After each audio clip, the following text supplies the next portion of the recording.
Alright, so last time we finished up Lagrangian and kind of a basic way to get equations of motion. Let's talk briefly about trajectories. We're about a day behind.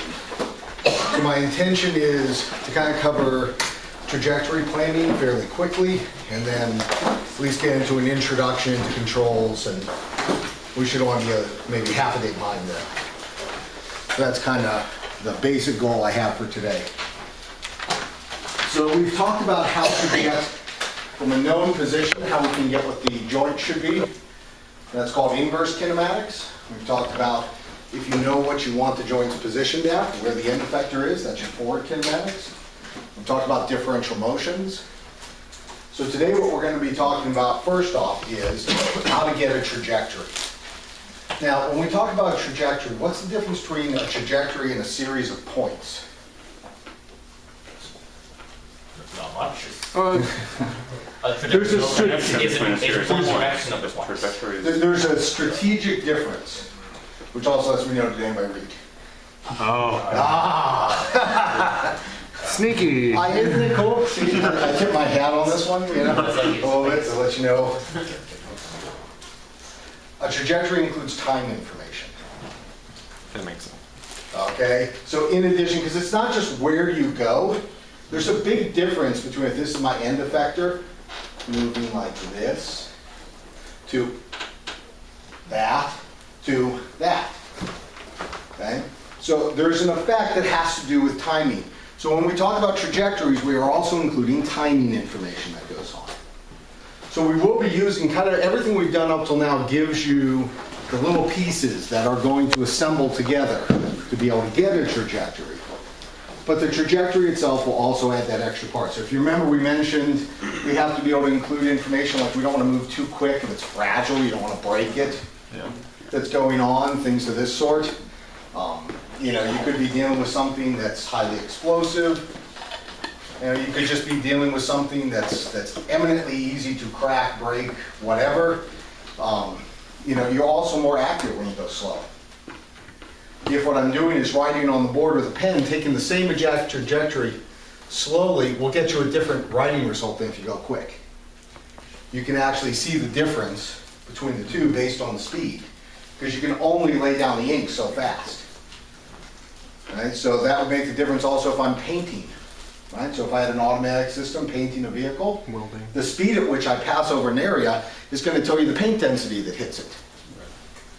And so these become important questions to us as how it goes on. We also have problems as to, instance, I might not be able to achieve that speed.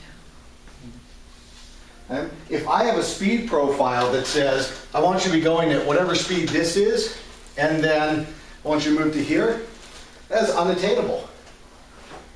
Ideally, because I'm asking you to make an instantaneous jump. So, I mean, I could get something that kind of follows it, but I can't achieve it exactly. So all these things have to go into our thoughts of what actually really happens in some type of a trajectory, right, which is our space and time information for it. Okay, if you want to make physics people happy, call it Minkowski space. Time, space, plots, and all of a sudden they feel you know something. That sounds familiar. No, not at all. That's all relative. We're doing 225 right now. Yeah, that's it. 225. I love that joke. Minkowski space really does help a lot with the relativity. Yeah, but that is actually what makes the important thing for our trajectories as well. Okay, so that's kind of what we're shooting for. Now, if you think about this for a sec, to handle all of these different constraints that go on, this is a fairly complicated process. And if I have a small embedded processor to run this thing, that's probably going to be beyond it. If I've got a gigantic factory that's running off some other systems, I might have so many systems going on that I don't want a delay, some type of a latency striking in here and causing one of them to move without control until it can get an update. So in all of these different cases, I need something that's quick and simple to calculate to ensure that it gets timely information, because this is all happening in real time. So we would have to be implementing this in some type of a real-time operating system in order to be effective. and therefore moving on. Now, general question to people, what's a real-time operating system? What distinguishes it? I feel like can't get bogged down. It like has like a time limit on what it processes. Very good, yeah. The key thing is it must complete a task by a certain point or it cancels it. Okay, that's what actually distinguishes a real-time operating system. It doesn't mean it's so quick that it finishes at the same time. It means everything is cancelable. They all have timestamps on them. If it doesn't happen by that point, it's over with. It cancels and moves on. Right? So it's an important one for us in robotics to consider because most of our things are under those type of constraints. Think about it. If you wait too long and then tell me to do some type of correction, if I've moved past that point, your correction could actually move me into a dangerous situation. And the right command at the wrong time is wrong. So that's an important one to consider as we're going on. This is all time areas. Now, you know, the calculating of those inverse kinematics, which is a lot of what we're really dealing with here, can be fairly tedious, can't it? So that's something we're not going to want to do online. So what we do to handle these things is we consider certain moves and then we're going to interpolate. And what we will do is actually program in the interpolation of the points we want to go in and give them the interpolation function, and then online it can calculate the in-between points however it needs from that interpolation function. Does the basic idea make sense? So think about it this way. I know there's some region that I have to travel within. And we usually specify it this way. We say there's some region we want to go in between. There's an ideal path moving through, but there's bounds. Don't go beyond those bounds. So you'll have a nominal path you would like, and you will have areas that go to keep out zones. And we usually draw them that way. The side things say don't go in there. Now, anything you get that goes through that trajectory is acceptable. Okay? Now, so what we want to do then is taking a look at this, design something that goes on. Obviously, calculating every point is way too tedious. Designing a special differential equation for every movement is way too complicated. So we take a series of points, whatever the start condition is, and then a series of points down the line to wherever the end condition is, and then we're going to interpolate. Now, ideally, we'd like it to follow that nominal path, but it's not going to. Okay? The second you interpolate, you are not getting the perfect path. You're doing a trade-off. And the trade-off you're doing is the perfect path for quick computability. Now, often what we will do is a polynomial fit, either doing a cubic or we might do a quintic, something of that sort. Usually we don't want to go above fifth order. Anybody take 535? Mm-hmm. Yeah. Why don't you want to do something above fifth order? Errors. Yeah, what about the errors? What happens as you get higher order polynomials? Exponentially grow. Yeah, remember the important thing with any one of these, when you get some type of a polynomial fit, polynomials aren't flat. They wobble. What you're doing in essence is sticking roots at those areas, so it's going to wobble in between. The higher order the polynomial, the bigger the wobbles are on the outside, which means the further the errors are. So you fit higher and higher order polynomials, bigger and bigger wobbles. That also means the more of these points you make me interpolate between, the higher the order the error is going to be. Because to fit between a whole bunch of them, it's got to squish that wobble in between, so it's going to go higher. Can you put filters to counteract the wobble and just put in more points? Like a max min. Yeah, so what you're better off doing if you're going to try to go to more points is to actually fit it with splines. I remember you mentioning that, but I can't remember. For instance, I can do a cubic spline that's on here, and I can just say do a cubic spline between here to here, here to here, and do a different spline between each point.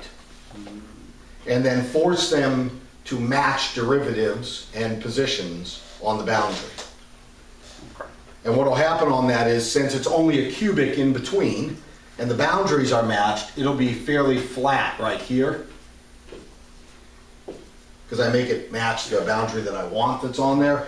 And therefore now I've got a very small wobble that'll happen in between. So you're better off in those areas fitting a cubic spline or have some other type of a spline fit that goes in. You know, it's, in general, the higher order the interpolating polynomial, the worse you're gonna get. Is there any benefit to going higher order?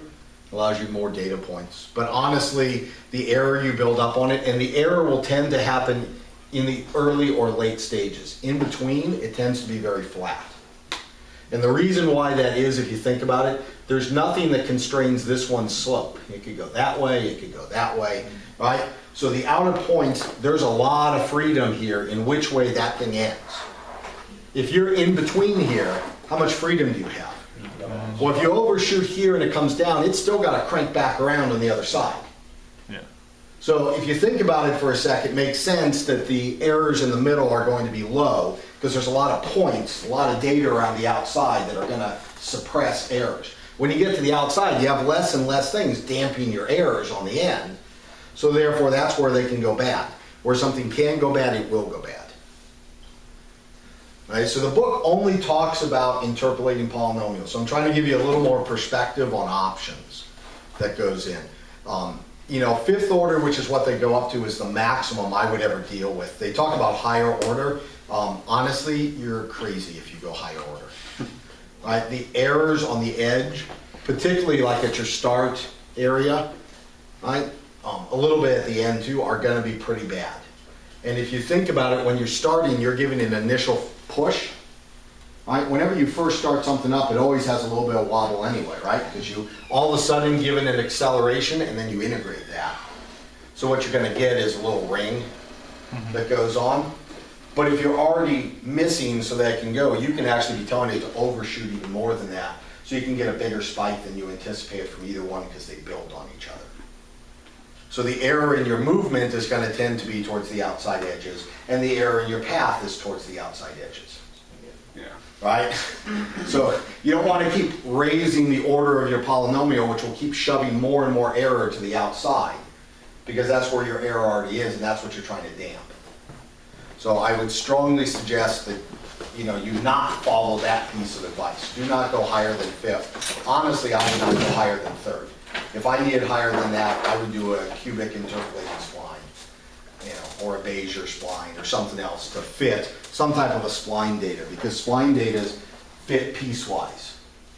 Is there any benefit at all the book that's backing up to just going a higher order instead of splining? Or? It's easy to explain to somebody who's brand new.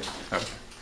I mean, the concept of it is fairly simple. Think about this. If I've got to do an interpolating polynomial, what we're saying by that is I'm giving, let's say for instance, to do this motion, I know at this position that I need some angle, theta 1 for a joint. Let's just say it was a single joint that's doing the motion to do this for simplicity of discussion.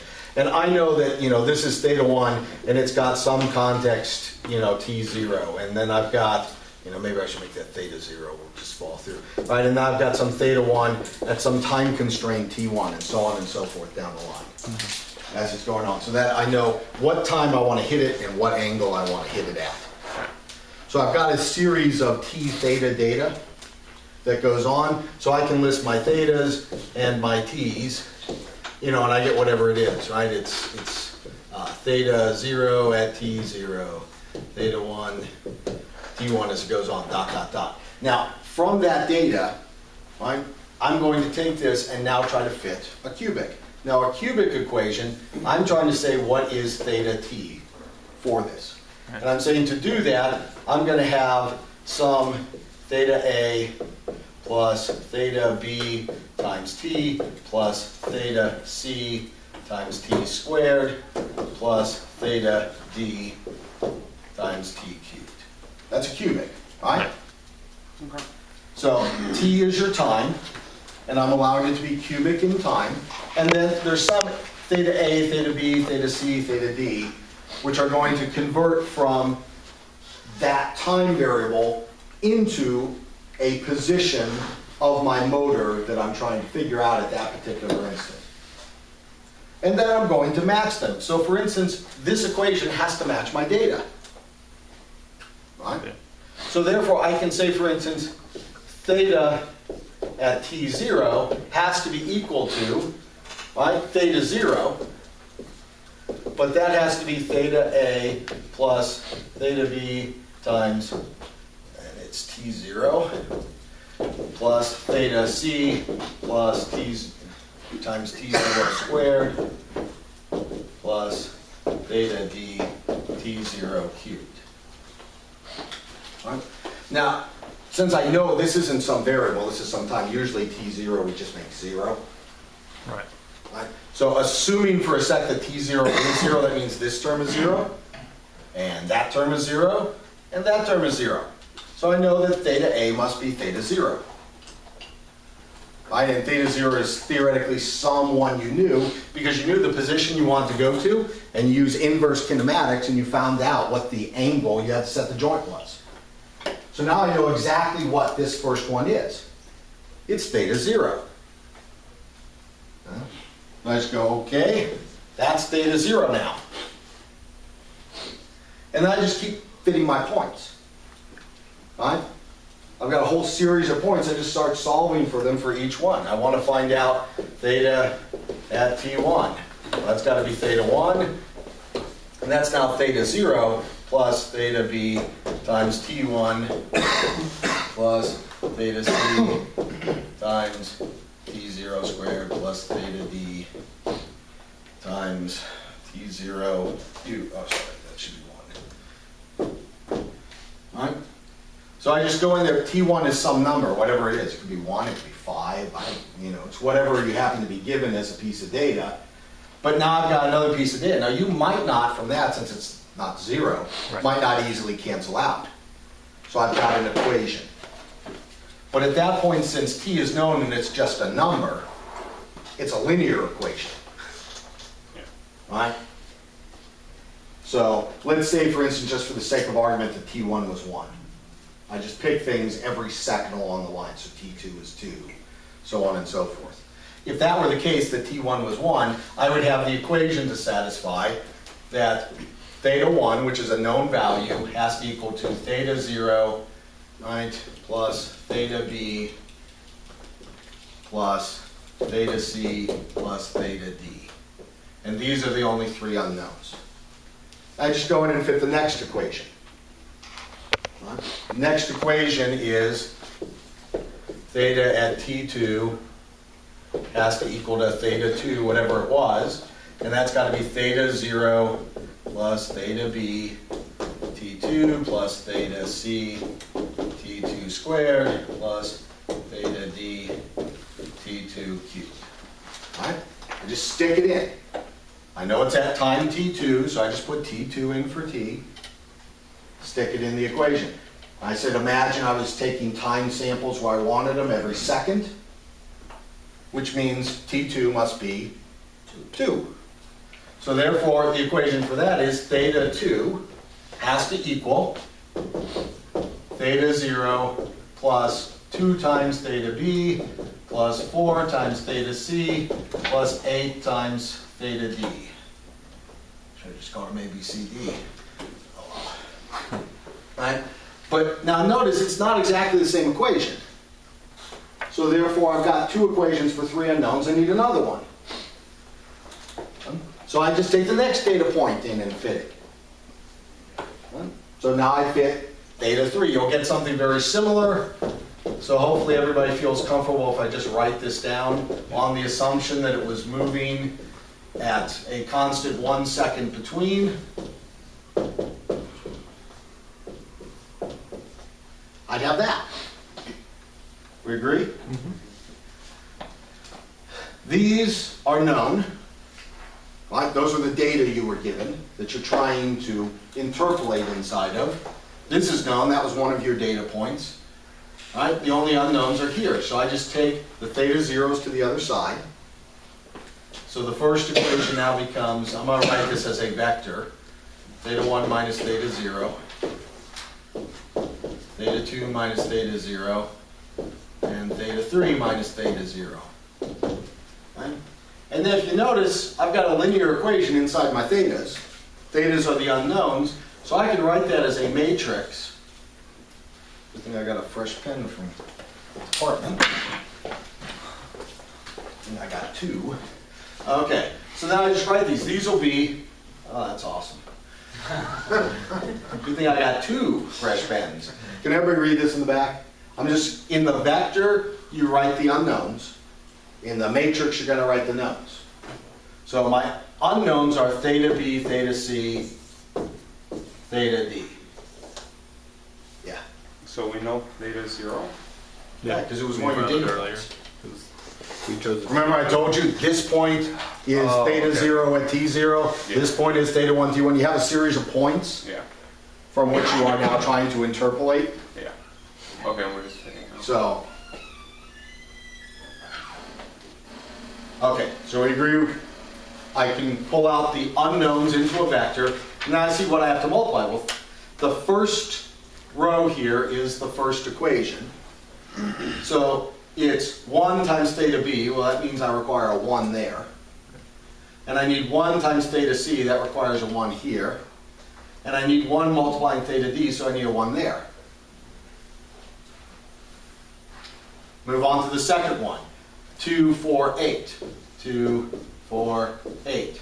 3, 9, 27. 3, 9, 27.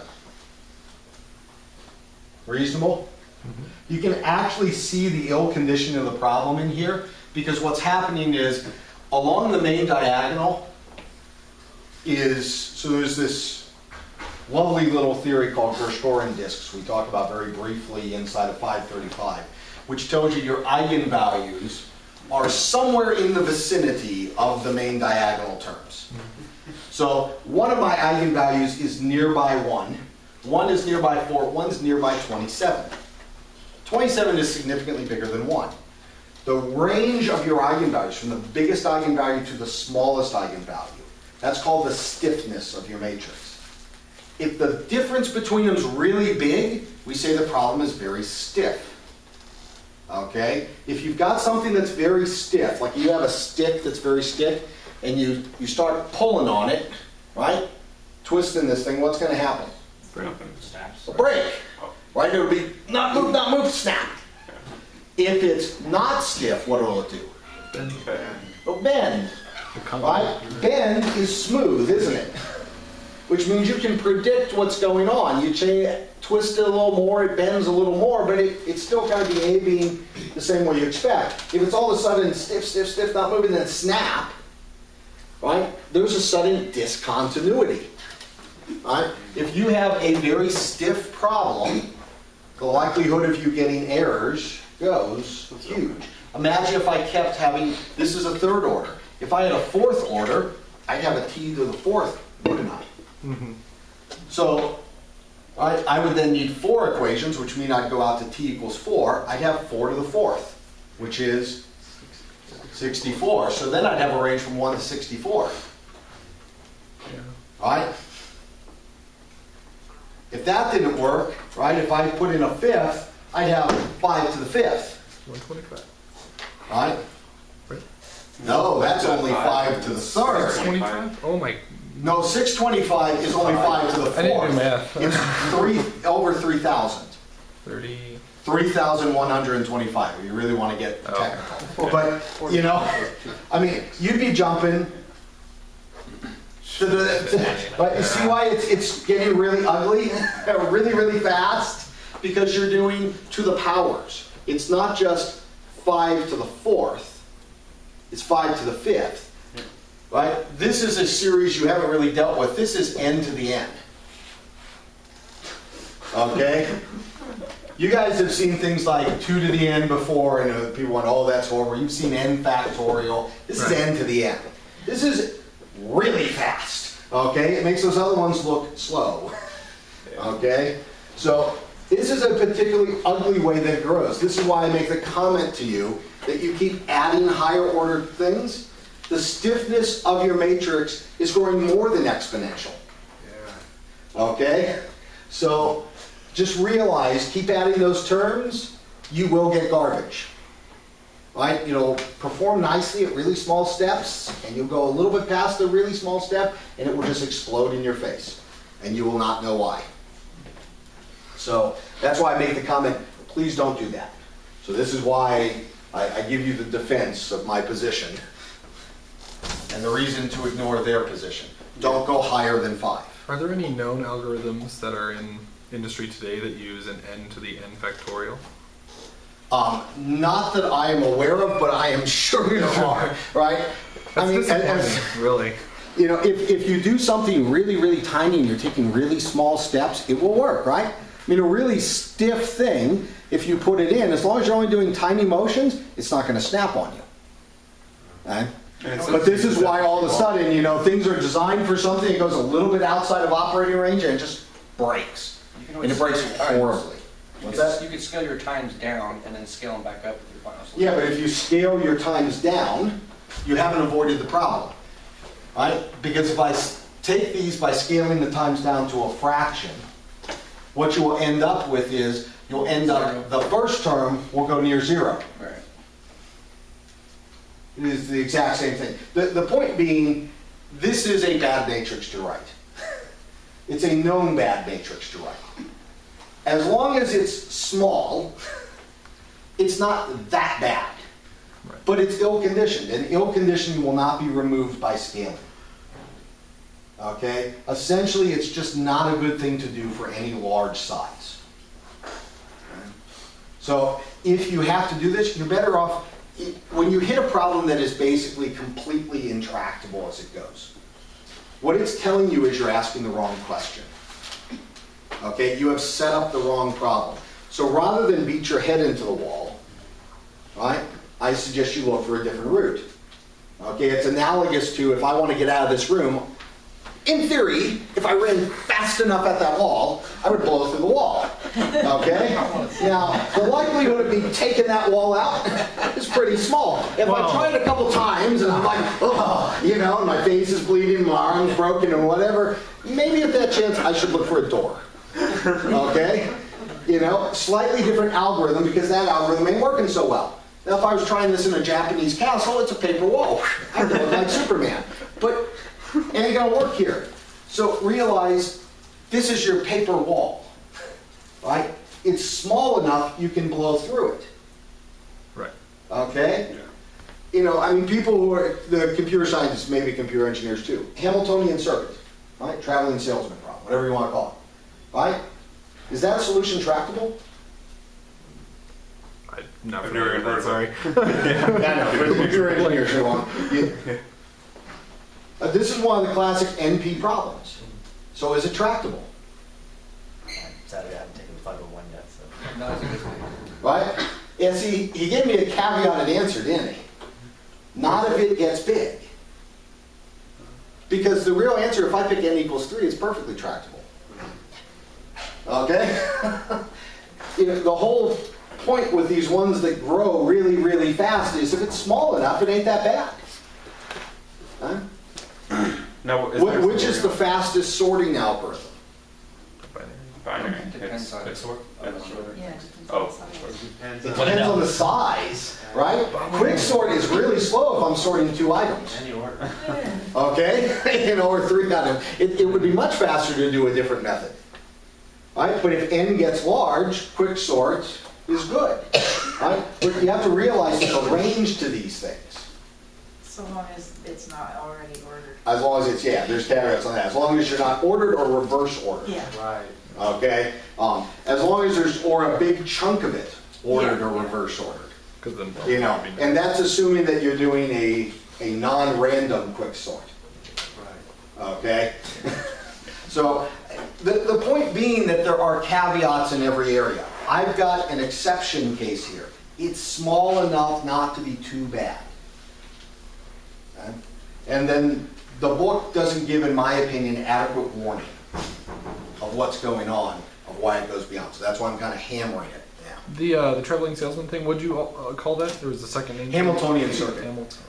So it's from, remember we did quaternions from Hamilton? Yeah. Same Hamilton. So, yeah, he actually did an awful lot. And so it turns out that, you know, there are certain mathematicians who produce just vast amounts of useful stuff. And then there's kind of big gaps in between. But yeah, he did a lot of interesting stuff for computers. We're in a gap right now. If that if that matrix represents the first 3 points on that arc, and you're forced, you need to make, let's say, a 180-degree arc, then what do? Reset yourself to 0 and then start over again? Yeah, so you'd have to fit something else. But this is where a spline would come in. A spline. I don't know Yeah. what's that. Okay, so what I do for a spline, for a cubic spline, I would just fit a cubic spline right between here. Just between these 2 points. No other points than that, but then I would match the slopes. So instead of fitting a series of points, I could also fit slopes, which are derivatives, right? So if I can answer that in 1 sec, I just want to underscore this, and then I'll show you how to get the other type of equation. Okay? But do we feel comfortable where we got this? Totally. Right? Do we believe we can solve this? MATLAB. You know, all you've got is AX equals B. Yeah. Okay? So it turns out to be one of those problems, and you know, when you take 535, we hammer that home like crazy. Oh, yeah. How do you solve that? All kinds of different ways, you know, to try to preserve the value of it. If you haven't taken that course yet, the easiest way to get a reasonable answer is just to say X equals A / B inside of MATLAB, and it will give you a good answer. Okay? The vast majority of the times, I should say. There's a few cases where it won't, but it's. I doubt you will encounter them as long as you write a decent problem. You write an ugly problem, you get what you deserve. You know, So nice. I'm honest with you, okay? Good point. Ask me no questions, I'll tell you no insulting statements. It's your choice. So we feel good with this. We feel we could fit data points. Realize if I needed more data points, I'd have to fit more, or I would have to stop interpolating. Right? You have another alternative, which is a least squares data fit. Okay? But realize a least squares data fit is going to make this matrix grow. Yeah. Okay, so when you're dealing with larger numbers and higher powers, that's going to make it ugly also. So it'll be a very ill-conditioned least squares data fit. And that's more data on your processor or your microprocessor. That you have to do. Now, in theory, I can solve this in advance for certain regions if I know I'm going to do a particular motion. You know, like if it's in a factory, I know there are certain things I'm going to do. Pick, part, place here, screw down, right? Yeah. Go over here, get thing, attached to this point. So I would take those series of motions and I would pre-calculate all the interpolations. Oh, good God. Really? We have a fire. It's a fire alarm. I highly doubt it. Okay, advanced things. Can we just go over to Jack Brown? I'm down with that. I really don't want to waste time. I know, right? What are the odds there's actually a fire, right? It's today.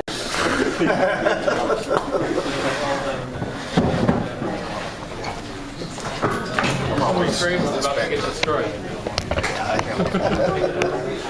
Okay, so before we start, we need an agreement from everybody. There has been a multiply seconded motion to just meet here for the class, since nobody's here normally. So instead of going over to the library, just meet here at 9 and just stay the whole time. Disk space Does isn't everybody like that idea? I mean, it might be a pain in the Anybody butt not? sitting over here because of the benches over here, but if you can use both boards, that would be. I can use whatever board you want so that I can have Use that one. pens and a whiteboard. I would use that one. Okay, great. So I'm going to dictate, and I'm going to offer to stand on the table and write. Everybody thank him. Wait. You said I would. And so I heard it. I think I've got witnesses. It's on tape. Lovely. Do we all agree? Yeah. Is that good? Fine. Is anybody opposed? Is anybody not here to vote? Good. Confusing, right? I am not present. If you could just, I will try to remember to put it on the website, but if you actually recognize, you know, a friend or somebody you know is not here, please let them know.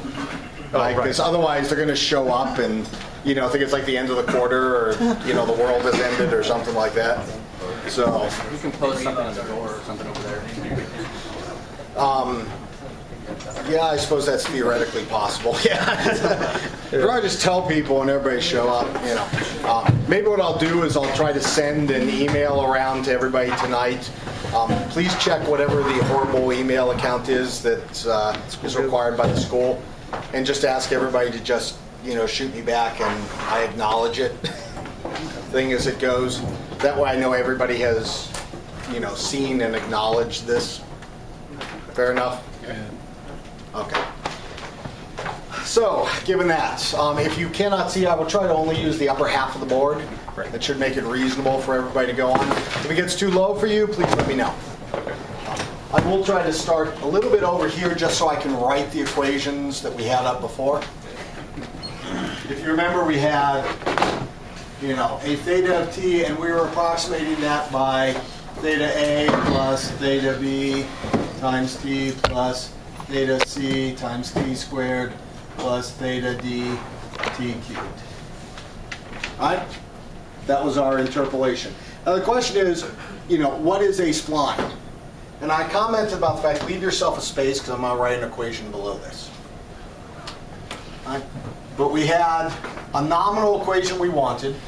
We had some bounds that we said we wanted to stay within, and we took data points. I'll just call them 0, 1, 2, 3. I'll just list the subscripts for the points. Now, the first thing we did when we were just doing straight interpolation, we just took the points and fit the points. Now what I'm saying is we can fit the spline between any 2 points. So, in order to do that, though, I made the comment, we're not going to want something that ends up, you know, doing something like this and have the next one do something like that too, because how would I do that motion change there? Do we see where that would be a problem? Yeah. Right? If I had to go, I was going this way, and then all of a sudden I had to suddenly change there, I wouldn't be able to react that quick. And I might drop my pen cap or something. So, that would be no good. So I don't just want to have them to match positions. It would also be equally problematic if I just all of a sudden went like that too, right? Right. So I've got to match position, but I also have to, that's not sufficient, I have to match the slope. Be continuous. Right? Now the reason why we want a cubic is exactly this. What if this one has to be like this and this one has to be like this at the next motion? I could have something that goes, right? And I can still match the slopes on the outside edges. Right. So that requires a cubic in order to do that. Now I might not be using the full cubic. You know, for something nice and simple like that, might be more than's necessary as it goes, but you know, there are times when you will need it. The reason why I can only do one section at a time is, think about it. I have a position at this point. That's one piece of data. I have a position at the other end. That's a second piece of data. I have a slope at this end. They have to match. Third piece of data. I have a slope at this end. Fourth piece of data. So I've got 4 pieces of data that's going on. 4 pieces of data solve for 4 unknowns. So that's why a cubic spline makes sense for this in-between region. So far, so good? Yeah.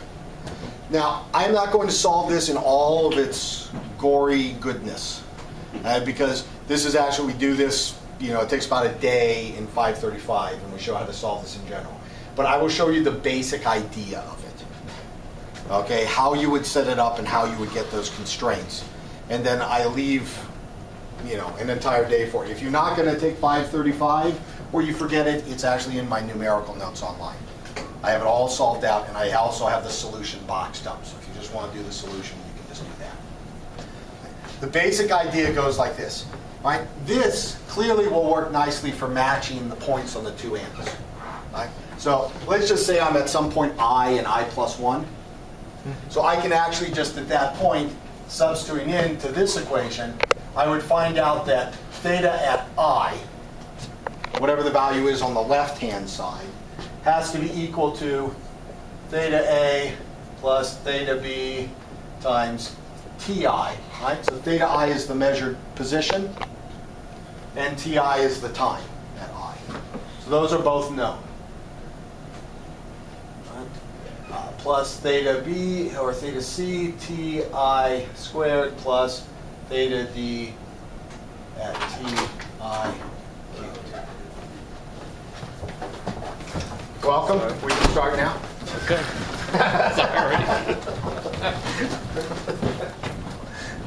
So that's on the I side. On the right-hand side, we would have I plus 1. So that gives me my second one, theta at I plus 1. And that's theta A plus theta B times Ti plus 1 plus theta C Ti plus 1 squared plus theta D Ti plus 1 cubed. So I got two equations for my four unknowns. On top of this, I can just take, I need to be able to match the slopes, well that's theta dot. If I took the time derivative of the left-hand side, what do I have to do to the right? Take the time derivative. Time derivative of a constant is? 0. Time derivative of this, linear. Theta B. Theta b. 2 theta c t. 3 theta d t to the third, or t squared.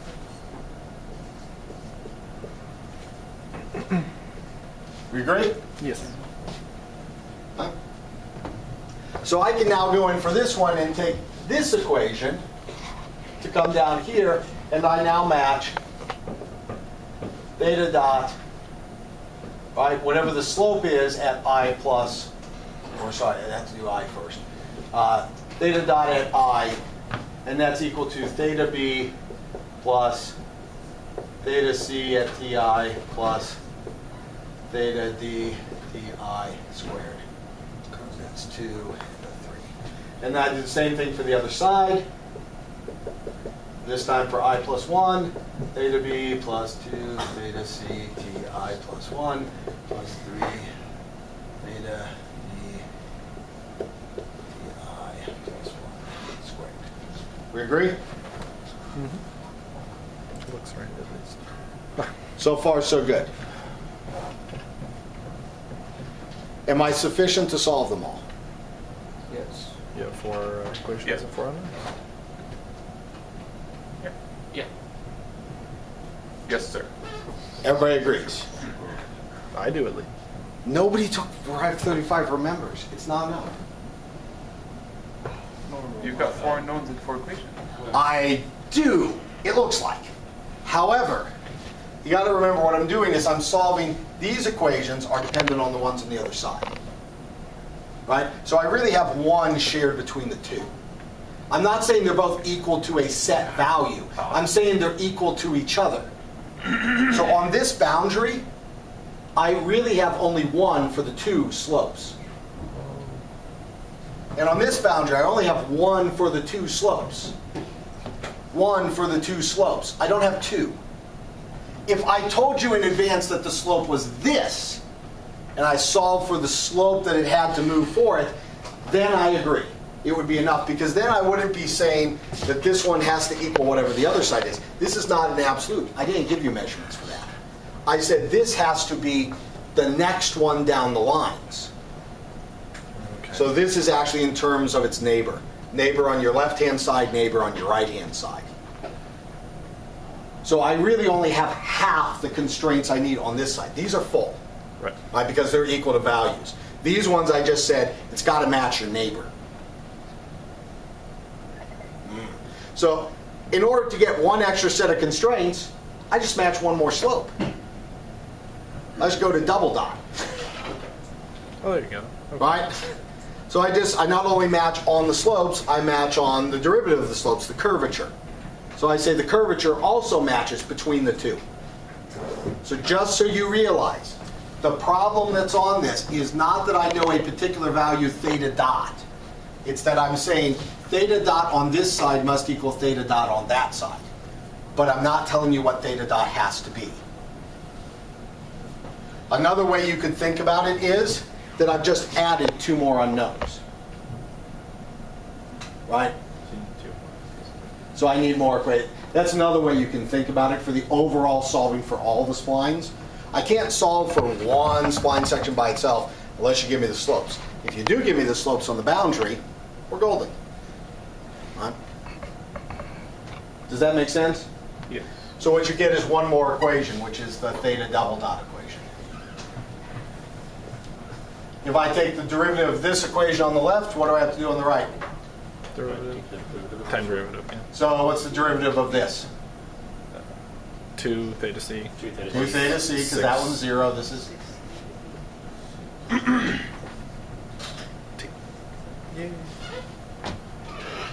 So I then have this. Theta double dot at I is equal to 2 theta c plus 6 theta dt, and then theta double dot at I plus 1 equals 2 theta c plus 6 theta d at ti, and this is ti plus 1. And then I have this set of equations for every segment. All right? So I call this one, say for instance, segment 0, and this is segment 1, and this is segment 2. So then technically I really have, in addition to this, I've got a, theta A, J, whatever the segment is. Theta A for segment 1, theta A for segment 0, theta A for segment 17. Depends on how many segments. So I technically would have a theta A, theta B, theta C, theta D for every one of those. And I didn't write them all in originally because it's kind of a pain. You just have to remember, you get these for every segment,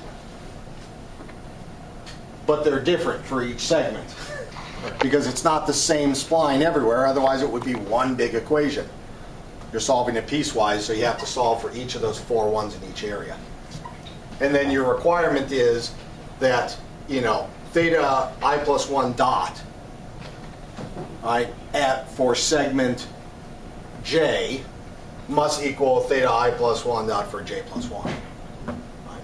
It must match across the right boundary, and theta dot I for J must match theta dot I for J minus 1. Must match across the left boundary. Does that make sense? Yeah. So, therefore, that's why you needed the extra equations here, was to help you solve for, I added those extra equations on because each one of these, there was one real unknown that was left over from this. And this one gives me 2 equations, and it adds 1 effective unknown for every 2 segments. That makes sense? And then you might say, well, what happens at the very end? You get to pick, but you should pick intelligently. Right? If I was starting here, if I was moving, I should use whatever its velocity was for its velocity. Right. If it was stationary, which is the most likely case, you just say that these were equal to 0. So that you get your answer very easy on those ones. You say it was stationary on the ends. And the ends become your easiest. So therefore you can solve from ends in. So it's, a condition where we've got the extreme moment solving work. Cool. That makes sense? So you get a big set of equations that goes on. So you figure you've got 2, 4, 6 of these per area. You can actually rewrite this by doing some clever algebra, which is what we actually do in 535. And we reduce this down to solving for 1 unknown per segment. Okay, what we call the M parameter. And it turns out you can rewrite all of these in terms of M. So it's not as horribly complicated as it was. M is related to its curvature. Okay? So we can write them all in terms of that curvature for the segment that goes on. It's related to the theta c parameter.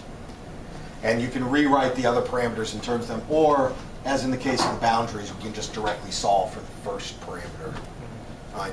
And then the rest of the ones, because that gives you the theta. So you can get 2 straight off the bat, and then the rest of it just comes down to this M. So you really, if you do it well, you get 1 equation per segment. And then some back substitution. That's just a big matrix solution. And that parameter is in my online notes. That's not the main goal of this course. It's actually a little bit beyond what the book does. But the advantage is it doesn't wobble anywhere near so much. And it is smooth up to second order derivatives, which is accelerations. Which is nice. So there's no jerks in the accelerations that goes on. So that's kind of a nice feature. So it means, we're smooth across the whole area. Does that make sense why that's kind of a nice feature to us? Okay, we are technically at our time, but we lost some time, particularly walking across and we having to go back to get pens and stuff like that. Okay, if I take a little bit of minutes to give you at least an intro to some of the controls problems as it goes on. Okay.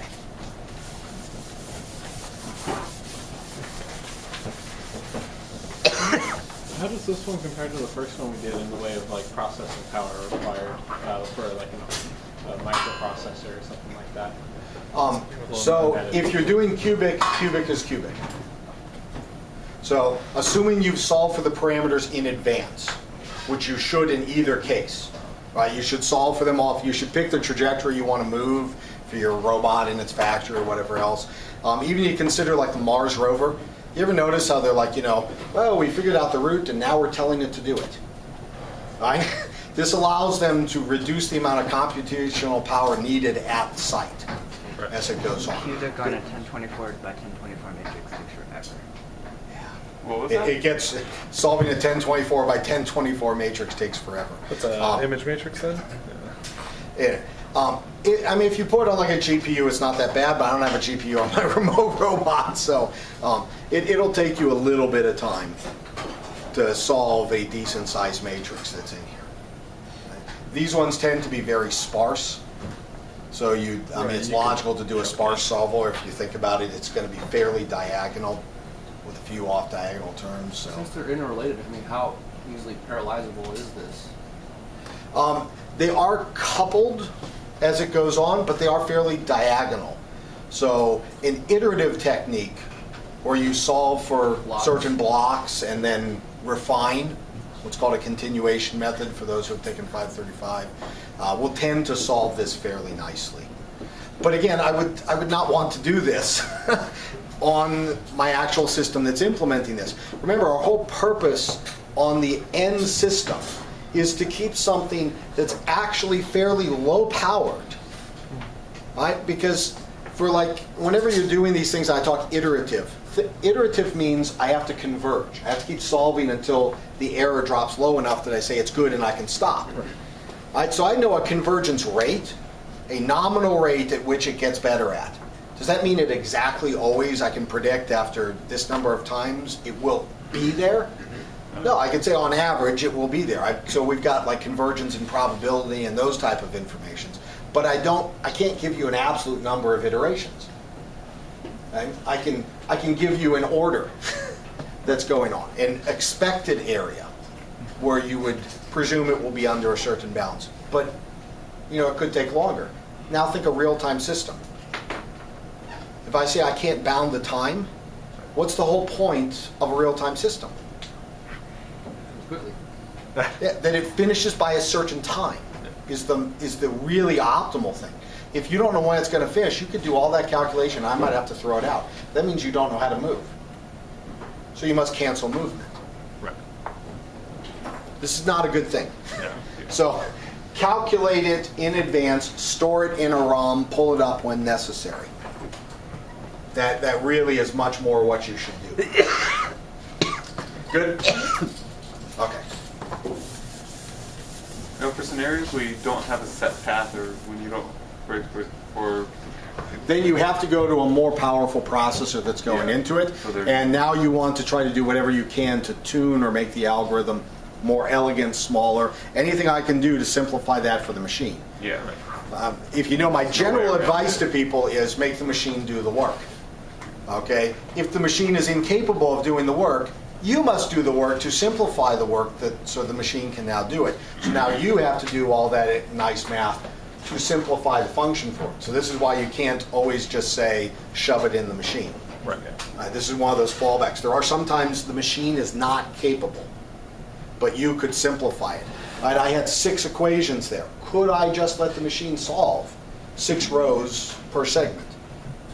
Yeah. Of course I could. I got n segments. It's 6n. Right? Solving a matrix thing is cubed.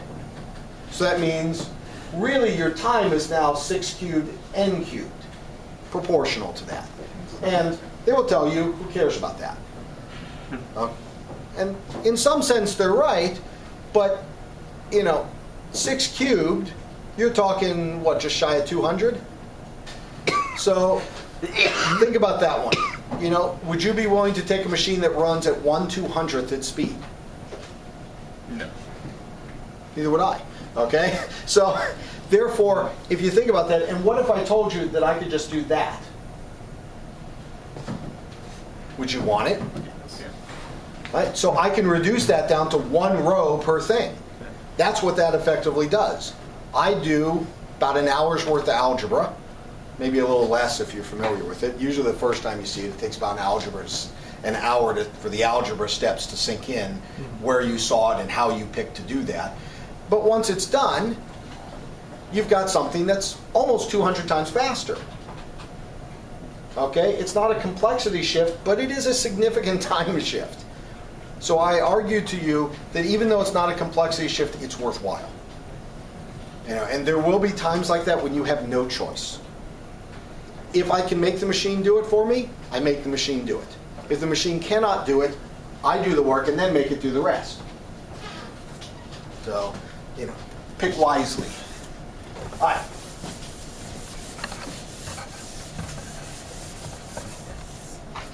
So let's think about the problem we've got so far. We now know how to calculate where a robotic effector has been moved to. We can calculate how to move an effector someplace. We have calculated how to get differential equations of motion for this. We have figured out how to account for time variables to calculate a trajectory. Now the question is, I want to follow that trajectory. Okay? You have given me a trajectory to follow. I realize that's really what this tells me. It tells me an angle to move to at a particular rate. How fast do I have to rotate my motor to achieve, at theta t1, a value of theta 1, when I'm at some theta 0 at t0? I know where to go now at each little individual thing. How do I achieve that? Because I don't have an input that says go to theta. On some of the simple robots you have, it'll let you do that. It'll just say go to this position, but you have no control over the time.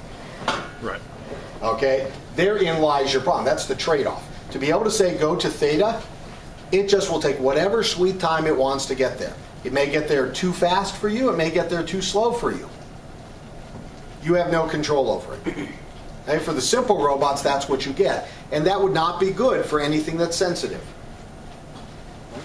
So in order to take that control, you have to now back off of a servo, which just allows you to go there, and it's got a built-in controller that just moves there as fast as it can and holds position. Right. So now you have to design your own controller to replace the servo. That's what we're getting into. What if a simple component's most basic style of built-in control is not sufficient for the problem you want to solve? For hobby robotics, it's probably fine. Okay? For anything that's actually important, for instance, let's say I wanted to do robotic surgery on somebody, I do not want to move as fast as I can to there. And I want to make sure I am precisely controlling what's going on. I don't want overshoots or whatever. You have no control of overshoots, right? Overshoot on a scalpel is going to really suck inside somebody. So we obviously wish to avoid this. Similar problems happen if I'm exploring a new place. I've got a rover on Mars, right? I would like to make sure that that rover can continue moving on and doing scientific discoveries. Right? Besides the fact it's really cool what we learned from it, it would be an awful lot of wasted money if we just stuck it in a sandbank someplace. Well, if you move the tires too fast, they will dig in. How does it get out? Well, 2 minutes or however long later, when you get the feedback.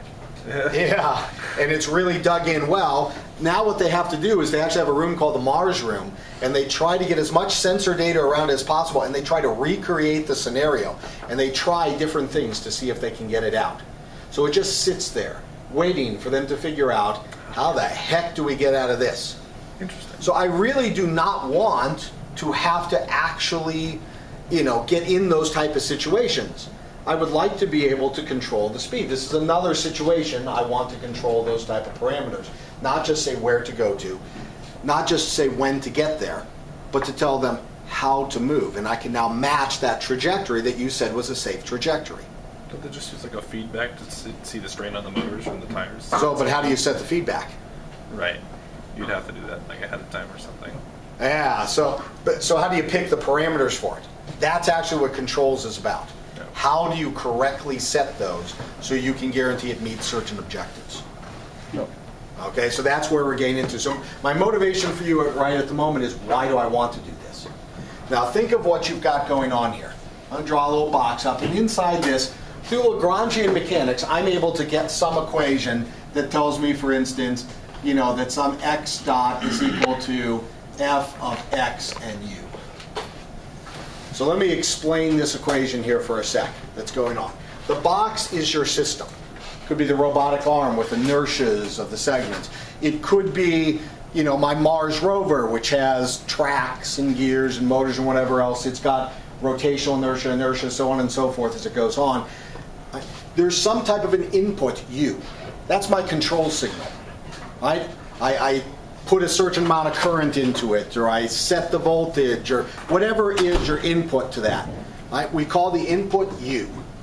That is your control signal. That is how you tell it to move. That control signal combined with what its current state is. Where is it located? How fast is it moving? So on and so forth. All that information that tells you about what's going on in the system, we call the state. So if this is my robotic arm, stationary here is different from when it moves through that point, but it's got a velocity. So we account for all of those things. For instance, for just the movement of a single point, like my pen dropping, it's got a position and a velocity. And that would completely describe in the system what's going on. So there is state variables. We call that x. X can be a vector, u can be a vector. There's a function that takes those two as an input, and it tells me what is the change in the state. That's what Lagrangian mechanics gives you. Do we all agree that it works this way? That I can write every single thing in the world this way? Makes sense.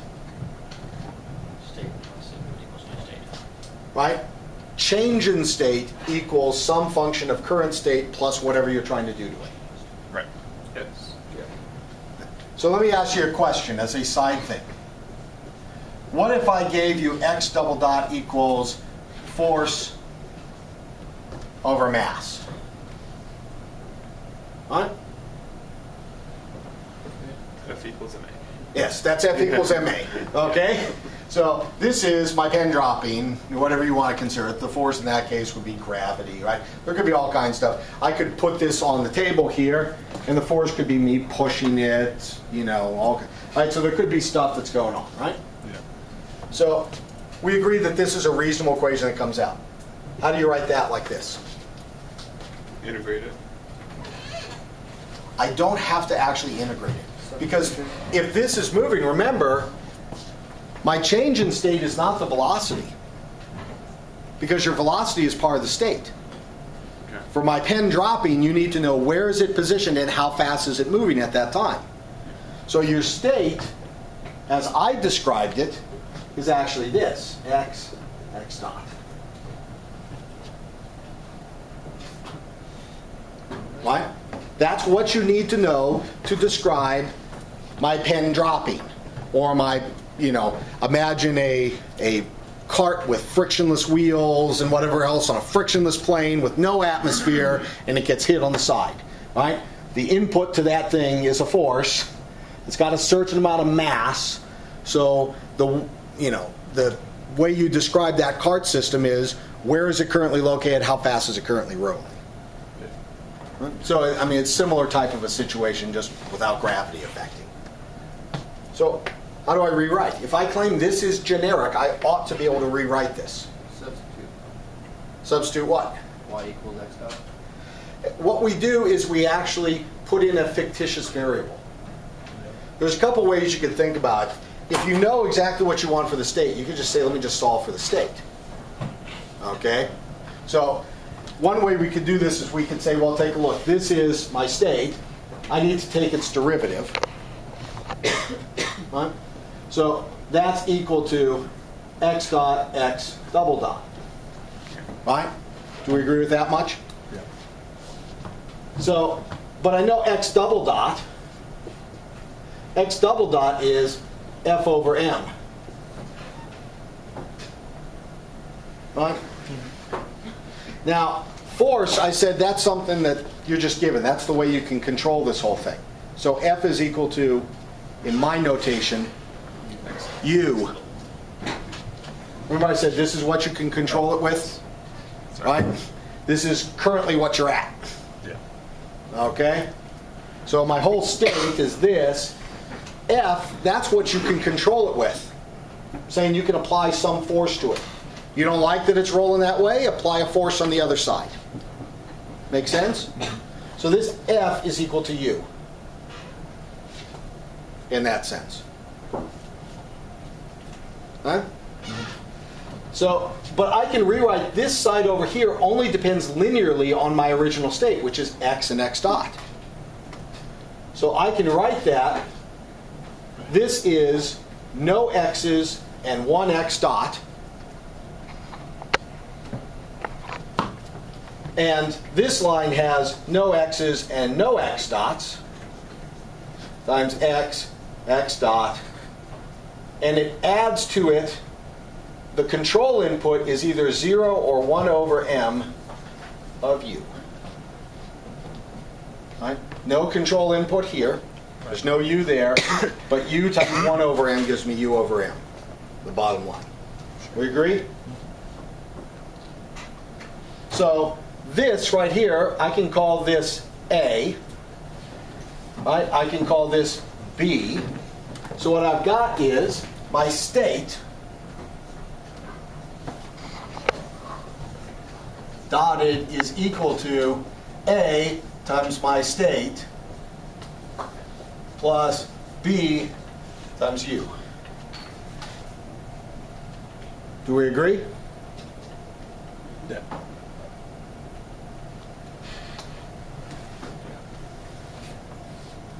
Good? Yeah. So I have taken this, realize this is what you get from Lagrange. It's not in the final form I'm going to use it, but it's pretty direct to go there, isn't it? Another way you could think of this is I could take this and just make a fictitious variable. I can make a new variable and say, you know, y is equal to x dot. So I can go, okay, so if y is equal to x dot, I've got two things that I want to solve for, x and y. I can take their derivatives and I do the same thing. Right? So x dot just gives me x dot, and y dot is x double dot, which is just f over m, and away you go. So some people like to call it a fictitious variable. Some people say, hey, I guess the state. I don't care how you like to think about it. It works out exactly the same. Yeah. Right? But I can convert, this is kind of also a neat side effect. I can convert higher order derivatives into first order derivatives. It just becomes a matrix. So as we progress in this class, we're going to do a decent amount of stuff with matrix operations that go on, particularly for multiple input, multiple output systems. You have to deal with matrices. And a lot of people go, oh my God, why do I have to deal with matrices? Well, because if you do a matrix, you only have to do a first order derivative. If you don't do a matrix, you have to do more calculus. Right? Larger matrix means computer does more solution in math. What do you want? Okay. So we agree, from Lagrange I can massage it into this form. Sure. Because you get lots of second order things. So since you all agree with that, you can also therefore, because I'm not completely convinced that everybody does believe that, you can also tell me something like this, right? Let's say I got this as an equation, cx dot plus, some whatever kx is equal to some, let's do d times u. Say I got this, right? U is my input that you can control, right? You got some Hooke's law stuff, you've got some viscous drag, and you've got an acceleration term. This is pretty generic for motion of a body. Right? If x all of a sudden became theta directions, this would look like torques and rotational stuff. So realize this is pretty generic at this point. How would I put that in this form?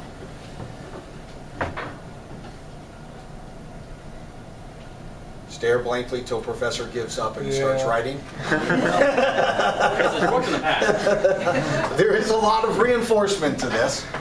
Okay?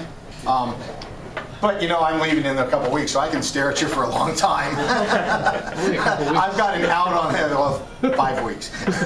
Hey, we're leaving before that. That's true. You got 1 week before me. What would you do? We write all of your x terms into like the u input. You did that with the x maxed out. That's Okay, so what I did over there is I first said what was the state. So I said I've got, you know, something that's accelerating, it's got air drag, it's got a spring attached to it, some type of a stiffness to it that's going on, and input. That's no different than it was before. I just add some extra terms, right? You could still, I mean, this pen when I dropped it still has air drags and, you know, all kinds of other, you know, heating losses and other types of stuff that goes on. They may be big or small depending on your atmosphere and the shape and so on. But it certainly fits there. It's still completely described, isn't it, by its position at its velocity. So my state will still be what? X dot. X dot. So I had to take its derivative, didn't I? Yeah. I'll do this part for you since you want my help. No, shucks, thanks. Okay. I've taken the derivative of that for you. Yeah. Hey, don't thank me now. Right? You get to fill in the next part. So No, can we you need to just figure out what x replace double dot is. Yeah, x double dot. What is x double dot? Rearrange. How do we solve x double dot? It's going to be du minus cx dot plus kx divided by n. I think that's minus k. So minus kx minus cx dot all over m. Or that works too. Shouldn't the du be an over M also. Yeah, okay. Do we agree? Cool. Yes. Now what do I do? Break that up into a matrix. I should put it into a matrix. Okay, if I erase this because we agree we've now encoded the equation? Yes. And then I also need more room on the board. Both good. Both reasonable things on my part. All right, we're going to try to write it in this form of a matrix times my state. Right. Plus something times u.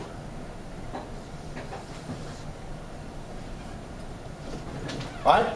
That's what we want to get to? Mm-hmm. Ideally, because this is linear. Does it have to be linear? No. No, there will be some nonlinear things that are out there, right? But you usually don't encounter nonlinear things in your first class. Because nonlinear is kind of complicated. Usually it's like a third class or so that goes, you know, as in full course. It's not like I'm going to throw nonlinear at you. But I will mention they exist. Right? There are times when this will not be linear. At that point, if you have not taken a thing on nonlinear control, you should call for help. Okay? All right. What's this going to look like? I'll do half. I'll do the first row. The first thing is x dot, which is no x's and one x dot. Okay, I've now done half. All right? Oh, and there's no u in here. So I really did half. Good. Okay, so there should be a 0. I can tell you what the u should be. See, there was no u here. I did the line. Yeah. There should be u here. Yes. So you have to do that one. Yes, I know it's horrible, but it's me, so I have to do that. Okay, so what happens next? So now we're There's have- no s. No, we have an x dot. in the Wait, middle, yeah, we right? haven't. So it should And be This C. x does this, x dot does this, Does that? Yeah. and that's you. So we have one x in there. So this is x. How much x do I have? You have minus k on Yeah, x. minus. Minus k over m. And then minus c on How much x dot do I have? Minus c on Minus c. c over m. Minus c over m. How much u? D over m. There you go. Yeah. There's the equation. Exactly. Now, if you notice, if you took the original one that went in, mx double dot, right, plus c x dot plus kx equals du. If you, when you take the first term, if you make it equal to 1, its coefficient, we call that normalizing. So this is an analogous way to write it. Okay. Yeah. I just normalize the equation when it goes through. And then I take the highest order power on the other side. I've just rewritten it. If you consider this, what it does is it starts with the highest term, the closest no derivatives on the right side, and you just write the coefficients in. Yeah.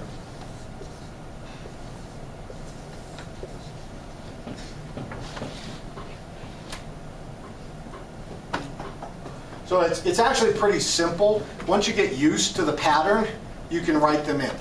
This form is called the companion form of a matrix. Okay. Okay, this is, you can think of this as the companion matrix to this differential equation.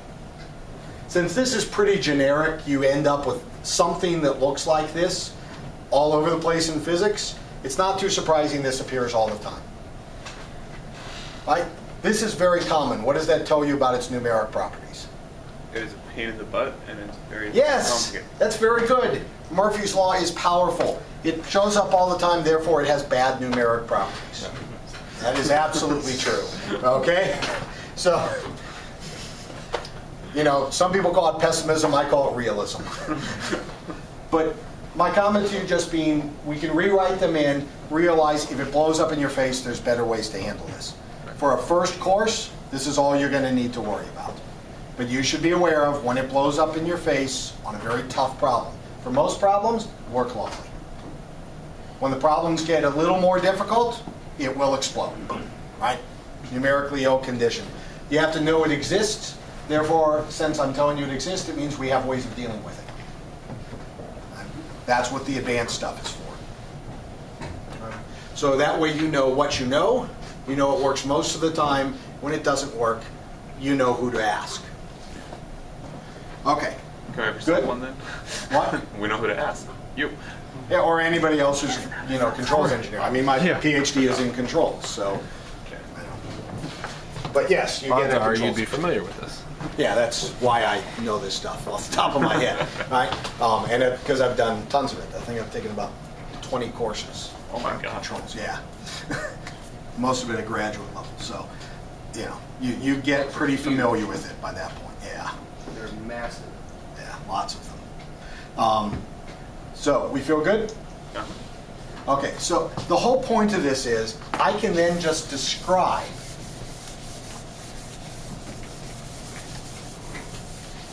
that whole mathematical stuff by a picture. It's a box, and I stick U in, and I get the state X out. How is it a state machine? Yeah, it's a state machine. This just tells you how to transition. Give me a U, it's got its own internal state, it'll tell you what the current state is. Love it. Okay? Now the neat thing is, in MATLAB, you can actually draw these boxes, and it has the differential equations in them, and you could actually drop in the differential coefficients, and it will calculate it all for you. Okay? Not only that, once you're done simulating it with the blocks, how they're all arranged as a nice little picture, you can tell it to encode it to almost any embedded processor out there, and it will do it. And it'll give you a reasonable one, and it will work probably 90-some-odd% of the time. Okay? And even me, with all the courses I've taken, most of the time, if I have my druthers, that's what I'm going to do. You know why? It's easy. It's fast, it's easy, and it works. The only time I worry about it is when it no longer is easy. So most of what you have to do is recognizing when it's not an easy case. Easy case, slap it into, Scilab has its own version of this. They have their graphical interfaces for them. You can literally drop them in. We call it block diagram algebra, and you can do all the solution graphically. It's very easy. It's the equivalent in mathematics of OO programming. Because you can think about it's an object, it has a relation to something that's supplying things and things that are taking things from it. It really is object-oriented in that sense. We can then just manipulate the object and you don't have to worry about what's going on inside. As long as that particular object will handle the condition. Make sense? Yeah.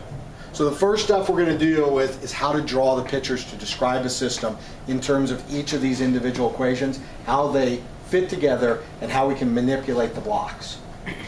And then what we will do after that, so this is kind of my cap up. At this point, we've got enough because next couple topics, we're going to talk a little bit about Laplace Transform, how to solve what's inside this.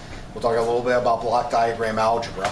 That's all future stuff. But I am technically caught up at this point. Okay.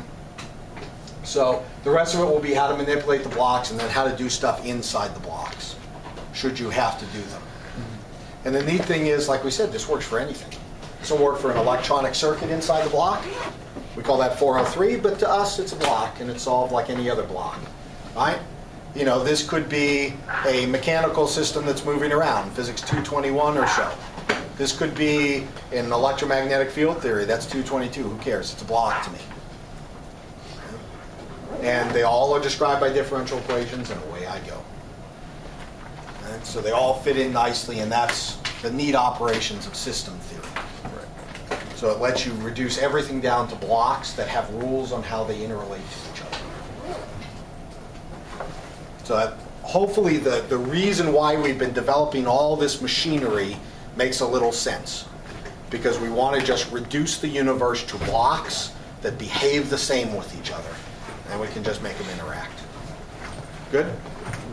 Awesome. Like Minecraft. So we will get, what's that? Like Minecraft. In some sense, yeah, it's kind of, the interactions of them. But it's the idea is to try to reduce all the coursework stuff you've learned. You've hopefully seen throughout the classes, there's a lot of similarity. All your physics deals 99% of the time with second order differential equations.